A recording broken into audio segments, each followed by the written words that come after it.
అన్నయ్య, స్త్రీల దుస్తుల గురించి ఈ మధ్య పెద్ద వివాదం చెలరేగింది. నన్ను కూడా లాగేద్దామని వీళ్ళు. స్త్రీలు ఏ రకం దుస్తులు వేసుకోవాలి, దుస్తుల విషయంలో స్త్రీల గురించి బైబిల్ ఏం చెప్పింది? ఇప్పుడు ఏం చేద్దామని చెప్పండి. మీకు ఏ దుస్తులు ఇష్టం? ఆ దుస్తులు ఎందుకు చెప్పండి ఫస్ట్. అసలు దుస్తులు ఎందుకు అని నిన్ను అడిగాను అనుకో, నీ దగ్గర ఆన్సర్ ఉందా? ఆన్సర్ ఉందా లేదా మీ దగ్గర? చెప్పండి, ఏంటి ఆన్సర్ చెప్పండి. శరీరాన్ని కప్పుకోవడానికి. ఎంతవరకు కప్పుకోవాలి చెప్పండి అమ్మా. ఇప్పుడు ఇదే విషయాన్ని, శరీరాన్ని కప్పుకోవడానికని మీరు అన్న ఇదే విషయాన్ని చంటి పిల్లాడి దగ్గరికి వెళ్ళి, ఒక 6 ఏళ్ళు 7 ఏళ్ళ పిల్లాడు దగ్గరికి వెళ్ళి దుస్తులు ఎందుకని అడిగాం అనుకో, సిరాకు దుస్తులు ఎందుకు అంటాడు. అది అదో రకం అర్థం అవుతుంది. అందులో మనమన్న పదం ఆడన్న పదం ఒకటే, దుస్తులు ఎందుకు. వాడు కూడా అన్నాడు, దుస్తులు ఎందుకు అన్నాడు. ఇప్పు తిరుగుతున్నాడు. మనం ఎందుకు అని చెప్పి వేసు తిరుగుతున్నాం. మనకు వేసుకోవడానికి ఒక రీజన్ ఉంది, ఆడు ఇప్పుకోవడానికి కూడా రీజన్ ఉంది. ఆడు చిన్నపిల్లోడు, పసిబిడ్డ, ఆడికి తెలీదు, సిగ్గు తెలీదు, ఏమి తెలియదు. అందుకే ఎందుకని చెప్పి ఇప్పు తిరుగుతాడు. ఆడు చూడండి, డ్రాయర్ ఇప్పుకుని ఇలా నడుచుకుంటూ వెళ్ళిపోతాడు. మనకి ఇబ్బంది లేదు, ఆడికి ఇబ్బంది లేదు, మనకి ఇబ్బంది లేదు. డ్రాయర్ కూడా ఉండదు, ఆడికి మొలతాడు కూడా ఉండదు, అలాగే వెళ్ళిపోతాడు అంతే. ఎక్కడ పడితే ఆడు తిరుగుతాడు, ఎలా పడితే వాళ్ళు తిరుగుతాడు. ఇప్పుడు ఆడికి మీరు ఒక డ్రాయర్ ఇప్పేసినా కూడా సిగ్గుపడ్డావు, అలా తిరుగుతాడు. కానీ మనం పెద్దవాళ్ళం కదా, నాగరిక ప్రపంచంలో బ్రతుకుతున్నాం కదా, మనకు ఒక జ్ఞానం ఉందో, ఒక వివేకం ఉందో, ఒక పద్ధతి ఉందో, పాడుంది కదా. అసలు ఆదాము హవ్వలట సిగ్గు ఎరుగకు ఉండేటటువంటి పసిపిల్లల మనస్తత్వంతో ఉన్నారు వాళ్ళు. ఈ సిగ్గు ఎరుగకు ఉన్నటువంటి ఆదాము హవ్వలు మంచి చెడ్డల వృక్షఫలాన్ని తిన్న తర్వాత సిగ్గు వచ్చింది. వారికి సిగ్గు ఎరిగి ఏం చేశారు? జరగల, అంటే ఇంకా పరిశోధనలో జరగల. అప్పుడు ఏం చేశారు వాళ్ళు? ఏదోటి దొరకాలి కదా అని ఆ చెట్టు ఆకులు ఈ చెట్టు ఆకులు కుట్టుకున్నారు. చెట్టు ఆకులు ఎంతసేపు ఉంటాయి? ఒంటికి అంటించుకుంటే ముందే ఎండిపోతాయి. ఎందుకంటే మన బాడీలో కొంత ఏముంటుంది? వేడి ఉంటుంది. ఈ వేడి ఆ ఆకులో ఉన్న పసరంతా ఏం చేస్తుంది? పీల్ చేసుకుంటుంది. కొంచెం ఎండలో తిరిగారు అనుకోండి, ఎండకు ముందే ఎండిపోతాయి. ఎండిపోతే పొడి పొడి అయిపోయి బట్టలు ఏమైపోతాయి? రాలిపోతాయి. అప్పుడు టెన్షన్ పడి ఇలా చెట్టు చాటుని దాక్కున్నారంట దేవుని స్వరం విని. అప్పుడు దేవుడే జాలిపడి చర్మపు చొక్కాయిలు చేయించి వారికి ఏం చేశాడు? తొడిగించాడు. ఇప్పుడు మీకు డౌట్ రావచ్చు, దేవుడు ప్యాంటు చొక్కా తొడిగాడా, దేవుడు అవ్వకి నైటీ వేసాడా, లేకపోతే పంజాబ్ డ్రెస్ కుట్టించాడా, లేకపోతే దేవుడు చర్మంతో చీర కుట్టించాడా, లేకపోతే దేవుడు బికినీగానే వేసాడా? ఏం వేసి ఉంటాడనే డౌట్ మీకు వచ్చి ఉండొచ్చు, నాకు వచ్చింది. ఎంత ఎతికినా బైబిల్లో దానికి సమాధానం లేదు. అర్థమైందా? దేవుడు వాళ్ళకి ఏ డ్రెస్ కుట్టించి ఉంటాడంటే వారి సిగ్గు కప్పుకోవటానికి, వారి సిగ్గు కప్పుకోవటానికి ఇచ్చాడు. అది ఇప్పుడు అందరూ కప్పుకుంటున్నారు. ఇప్పుడు బికినీ వేసేవాళ్ళు కూడా ఎంతో కొంత కప్పుకున్నట్టే. ఆ పైన టాప్లు వేసుకు తిరిగేవాళ్ళు కూడా కప్పుకున్నారు. మొత్తం మీద కప్పుకోకుండా అయితే తిరగట్లేదు. ఆడెవడో మొన్నటిదా తిరిగేవాడు కారు మీద, పెద్ద పెద్ద పెంట చేసాడు మీడియాలో, మధ్య బూడిద రాసుకు తిరిగేవాడు. ఆడికి మళ్ళీ లవ్ స్టోరీ. ఆడు ఎంట పడ్డారు కొన్నాళ్ళు కెమెరాలు పట్టుకొని. ఆడి కథ అయిపోయింది, ఆ గంట కథ. ఇప్పుడు మళ్ళీ కొత్త కథ కావాలి మనకి. సో ఒకటే ఆలోచించండి, మనం నాగరిక జీవులం, పశువులం కాదు కదా. నాగరిక జీవులం కాబట్టి మనకంటూ పద్ధతి ఉంటుంది, పాడు ఉంటుంది. దాంట్లో ఒక్కొక్కళ్ళు ఒక్కొక్క వైబ్రేషన్లో ఉంటారు. ఇప్పుడు మొన్న దుబాయ్ వెళ్ళాను. దుబాయ్లో ఒక హోటల్లో ఉన్నాను నేను. పైన స్విమ్మింగ్ పూల్ ఉంటుంది, అక్కడే ఒక కాఫీ షాప్ ఉంటుంది. అందరూ అక్కడికి వెళ్తారు, కూర్చుంటారు. నేను వెళ్ళి కూర్చున్నప్పుడు నా పక్కన రష్యన్స్ ఒక 6 7 శుభ్రంగా మీరు అన్నట్టుగా ఆ పీలకు గొడ్డలు వేసుకొని వచ్చి అక్కడ బికినీలు అనమాట. వాళ్ళందరూ కూర్చున్నారు. అలాగా కాసేపు అదే స్విమ్మింగ్ పూల్లో దూకారు, స్నానాలు చేశారు, మళ్ళీ వచ్చారు, పైకి ఎక్కి పడుకున్నారు. కామన్. అసలు అన్నిసార్లు మనం అటు తిరుగుతాము, పట్టించుకోము. ఎందుకంటే మనకు అక్కడికి వెళ్ళేసరికి చాలా చోట్ల అలాంటి వాళ్ళు ఏం చేస్తుంటారు? కనబడుతుంటారు. ఇదే బికినీ వేసుకున్న రష్యన్ అమ్మాయి మన బలభద్రపురం ఈదులో నడుచుకుంటూ వెళ్ళిపోతుంది అనుకోండి, ఇంట్లోంచి బయటకు వచ్చేస్తారు, ఈదులోంచి బయటకు వచ్చేస్తారు, అందరు బయటకు వచ్చేసి ఇంకా అలా కుక్కల్లా కూడా పోయేవాళ్ళు కూడా ఉంటారు. అంటే దాన్ని దేని బట్టి అది జరుగుతుంది? It's depends on the society. ఆ సొసైటీ ఏది నేర్చుకుందో, ఆ సొసైటీలో ఎలాంటి కట్టుబాట్లు ఉన్నాయో, ఆ సొసైటీలో ఎలాంటి ఆనవాయితీ ఉందో, దేనికి వాళ్ళ మైండ్ ట్యూన్ చేయబడిందో అలా పోతారు వాళ్ళందరూ. మీరు దేనికి ట్యూన్ చేయబడ్డారు? ఇప్పుడు మన ఏరియా ఉందండి, పెద్దోళ్ళు, నా చిన్నప్పటి నుంచి చూసిన పెద్దోళ్ళు చిన్న గోచిగుడ్డ పెట్టుకుని ఈదులో నడుచుకుంటూ వెళ్ళిపోతారు. వాళ్ళు గేదెను తోలుకుంటా. ఎంత ఉంటుంది వాళ్ళకి గోచిగుడ్డ? బికినీ కంటే దైత్యంగా ఉంటుంది, ఇంకా చిన్నది. ఇంకా బికినీయే బెటరు. అంత చిన్న గోసిగుడ్డ పెట్టుకుంటారు. మొలతాడు ఉంటుంది, మొలతాడికి ఇలా ఒకటి వేసుకుంటారు. ఇంక పైనుంచి కిందకి ఏం ఉండవు. నా చిన్నప్పటి నుంచి చూసుకుంటూ వచ్చాను నేను. అలాగా చాలామంది ఉంటారు పల్లె ప్రాంతాల్లో, మీరు కూడా చూశారు కదా. శుభ్రంగా నడుచుకుంటూ వెళ్ళిపోతుంటారు, టుట్రు హై అని గేదెని కోలుకుంటూ చక్కగా నడుచుకుంటూ. ఎవడో పట్టించుకోడు, ఎవ్వరు ఏంటి బట్టలు సభ్యత సమాజం లేదా నీకు, సభ్య సమాజంలో బతుకుతున్నావు ఎవడు ఏమండి. ఎందుకంటే ఆల్రెడీ ఇటు గోసిగుడ్డ మైండ్లో తరాల నుండి ఏమైపోయింది, ట్యూన్ అయిపోయింది, రిజిస్టర్ అయిపోయింది. ఆడు రూపం అలాగా ఆ నగ్న సత్యాన్ని మనసులో ప్రతిష్ఠించేసుకున్నారు. కాబట్టి ఆడు అట్టనే తిరుగుతాడు, ఎవరికి ఇబ్బంది లేదు. ఇదే గోచిగుడ్డ లేడీ కానీ పెట్టుకుంది అనుకోండి, ఇంక అయినట్టే, ఇంకా మామూలుగా ఉండదు. ఇంకా అక్కడ నుంచి పెద్ద వివాదాలు, గొడవలు, అల్లర్లు, కేకలు. ఇది ఆ సొసైటీ మీద ఆధారపడి ఉంటుంది, ఆ వ్యక్తి వ్యక్తిత్వం మీద, ఆ వ్యక్తి మనసు మీద ఆధారపడి ఉంటుంది. అలాగని గొడ్లిప్పు తిరగడం అనేది మన కల్చర్లో లేదు. మనం చిన్నప్పటి నుంచి ఇలా ట్యూన్ చేయబడి ఉన్నాం కాబట్టి ఇలాగే పోతే బెటరు, అంతే కదా. మరి ఒక సంస్కారం, ఒక పద్ధతి, ఇవన్నీ నేర్చుకున్నాం మనం. అలాగని ఎవరిని మనం ఇబ్బంది పెట్టట్లేదు. ఇప్పుడు ఒక దేశానికి వెళ్ళాం, ఆ దేశంలో ఇలాంటి పరిస్థితులు కనబడతాయి, అక్కడ నీ వ్యక్తిత్వం కనబడాలి. ఇప్పుడు నేను వాళ్ళని చూసా, నా కళ్ళ ముందే పోయారు వాళ్ళు, నేను అసలు పట్టించుకోలేదు. అలా చూసా రష్యన్స్ అనుకున్నా, మన పని మనం చేసుకుంటాం. అంతేగాని ఇంకా అలా ఉండిపోయి ఇదే పని మీద ఉన్నాడు. ఇది తేడాగాడు. తేడాగాళ్ళు చాలామంది ఉన్నారు సొసైటీలో, చాలామంది ఉన్నారు తేడాగాళ్ళు. వాళ్ళు చూసేదే అవి, వాళ్ళు చేసేదే అవి, కానీ వాళ్ళు గొప్ప మాడుతుంటారు. సో కాబట్టి ఇక్కడ నీ వ్యక్తిత్వం ఏంటనేది ఆలోచించుకో. నీ వ్యక్తిత్వం ఇంపార్టెంట్. ఒక పాయింట్ చెప్తాను, నేను గతంలో కూడా చెప్పాను. వస్త్రధారణ పద్ధతిగా ఉండాలి, వస్త్రధారణ బాగుండాలి, వేషధారణ బాగుండాలి.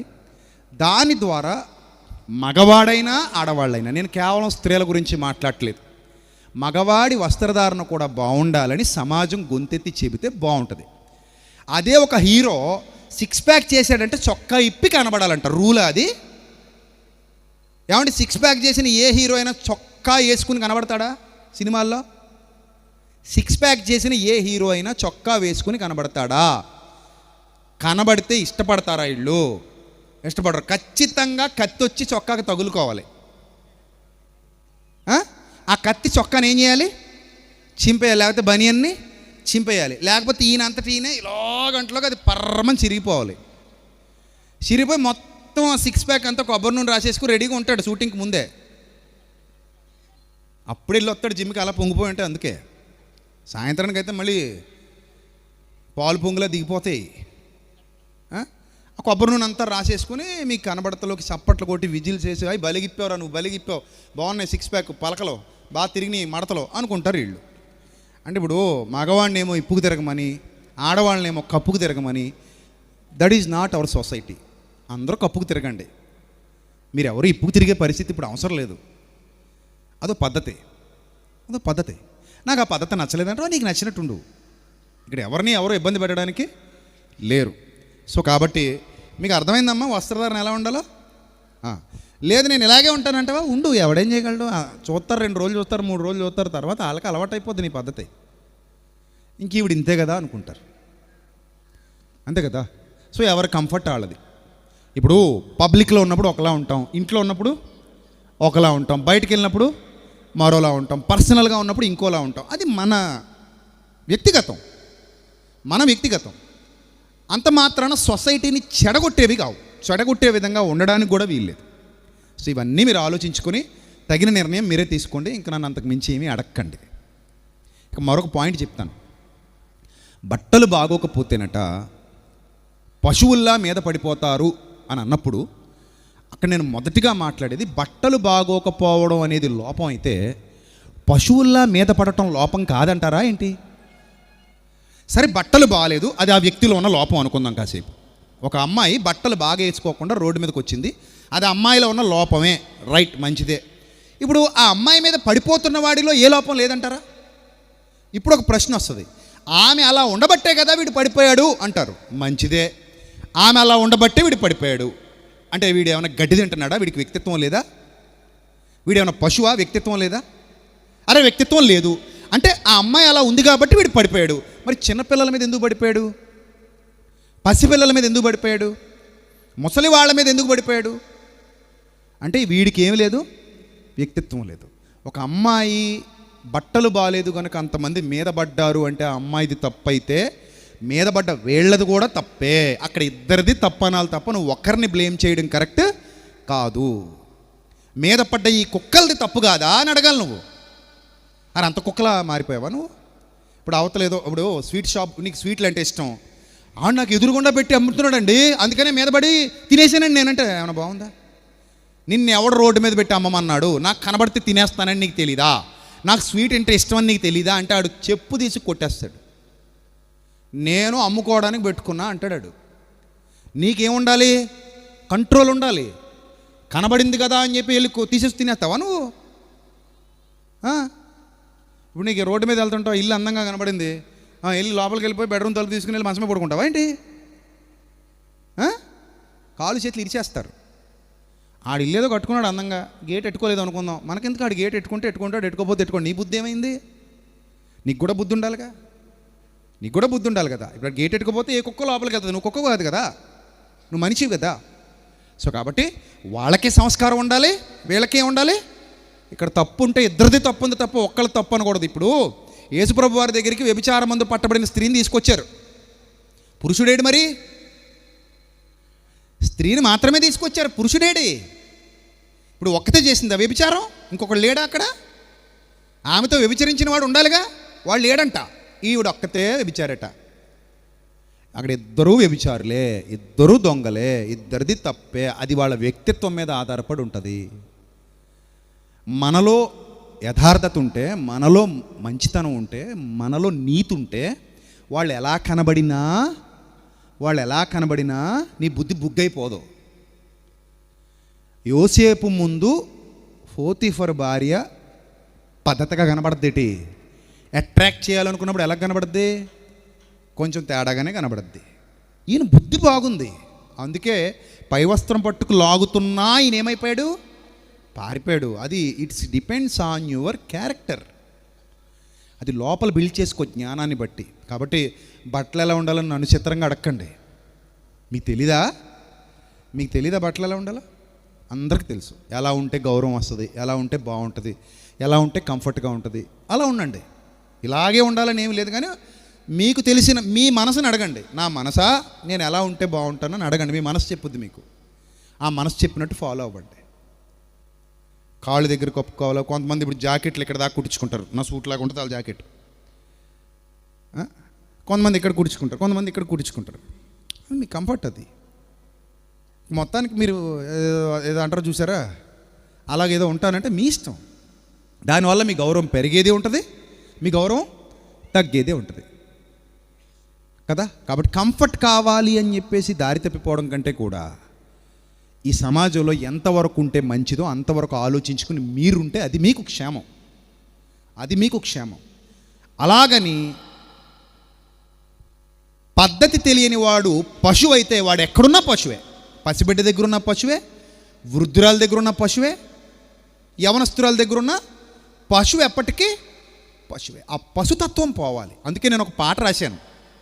కుక్క పిల్లపై కుక్క పడదురా, ఆవు దూడపై ఎద్దు పడదురా, మగతనమా అది సిగ్గుపడండ్రా, పశువులకున్న నీతి లేదురా, మానభంగం మూర్ఖుల మద విహంగం, మాతృస్థానం పైన మృగ విహారం.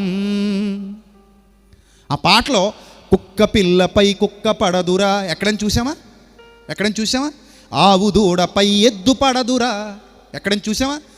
ఒక పసి దూడ వెంట ఒక దున్నపోతు కానీ, ఒక ఎద్దు కానీ, ఒక ఆబోతు కానీ కామం ఎక్కి మదం ఎక్కి వెంటబడినట్టుగా ఎక్కడని చూసామా? చూడం. అంటే వాటికుంది నీతి.